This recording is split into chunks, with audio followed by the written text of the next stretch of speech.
राजीव जी मैं आपके पास आता हूं, लेकिन उसके साथ एक सवाल। मैंने पिछली बार आपसे सवाल पूछा था, उसका जवाब नहीं मिला। अगर राष्ट्रपति मुर्मू जी को बुला लिया गया होता तो इसमें क्या दिक्कत थी? इसका भी जवाब दें।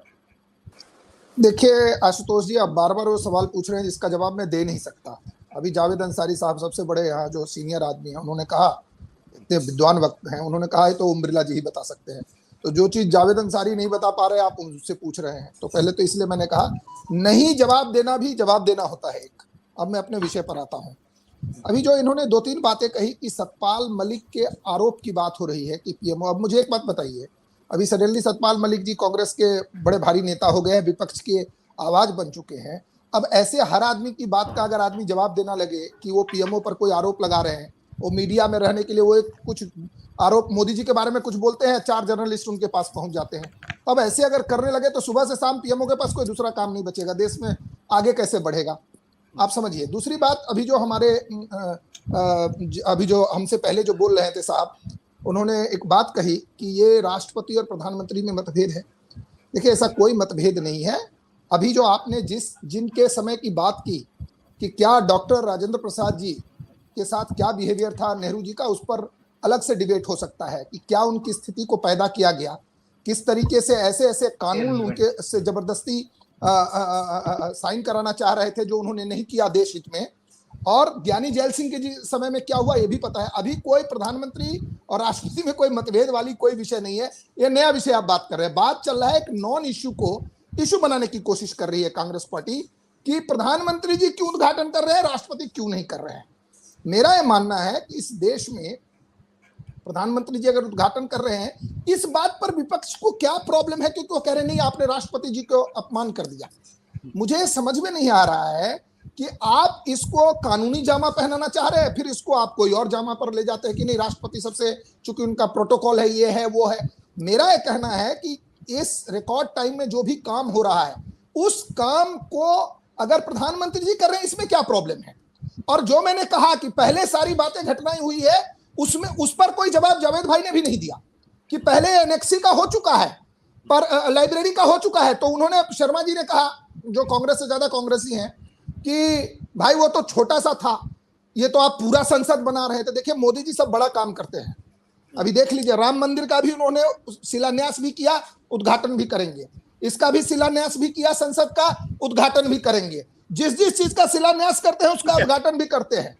तो मेरा यह कहना है कि नॉन इश्यू को इश्यू बनाने के लिए ये सारी विपक्षी पार्टियों ने, ये देखिए अब यह मुद्दा बन गया। आशुतोष जी मेरी बात सुन लीजिए 30 सेकंड और, क्योंकि ज्यादातर लोग तो बीजेपी के खिलाफ ही बोल रहे हैं, मैं पक्ष में बोल रहा हूं। तो मेरा यह क्या कहना है, इसलिए आपको समय थोड़ा ज्यादा देना पड़ेगा।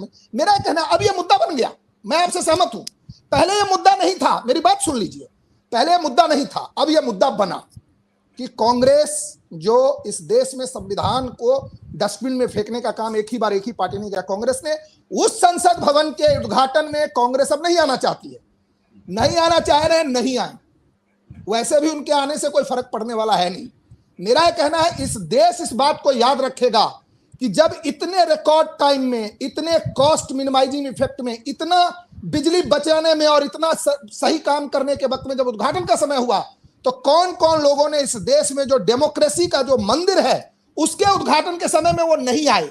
हम इसको लेके जाएंगे जनता के बीच में, आप लेके जाओ, हम भी लेके जाएंगे कि भाई देखो हमने रिकॉर्ड टाइम में ये किया, और देखो ये देश, जो लोग इमरजेंसी लाने वाले और जो उनके साथ समर्थन करने वाले सब लोग एक साथ में है। सीपीआई भी साथ में है, शिवसेना भी, यूबीटी है वो भी साथ में है। सारे इमरजेंसी वालों ने तय किया है, इमरजेंसी के समर्थकों ने, लास्ट लाइन बोल रहा हूं, इमरजेंसी लगाने के समर्थकों ने यह तय किया है कि भारत का जो मंदिर नया बनकर के निर्माण हो रहा है, एक राम मंदिर का निर्माण हो रहा है, आराध्य राम जो राष्ट्र है, और दूसरा जो डेमोक्रेसी के मंदिर का निर्माण हो रहा है, इसमें हम साथ भागीदारी नहीं करेंगे। मैं चाहूंगा जो लोग इसका विरोध कर रहे हैं, जो डेमोक्रेसी का विरोध कर रहे हैं, वो वहां नहीं आए तो ज्यादा बेहतर है। धन्यवाद।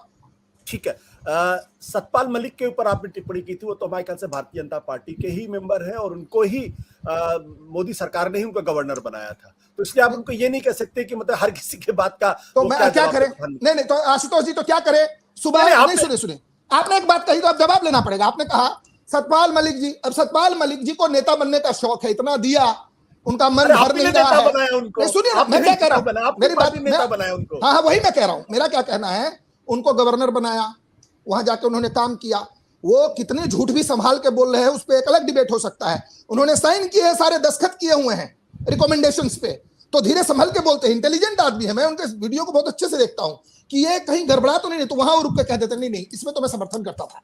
आर्टिकल 370 के एब्रोगेशन का मैं समर्थन करता था।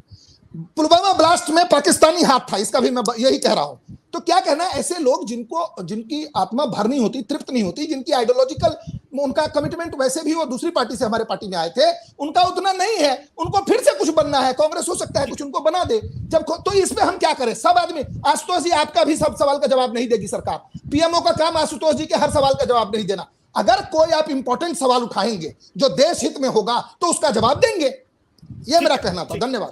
मैं तो खैर अपने आप को इतना बड़ा मानता भी नहीं कि मेरे सवालों का जवाब प्रधानमंत्री कार्यालय दे। सत्य हिंदी का ऐप डाउनलोड करें गूगल प्ले स्टोर पर।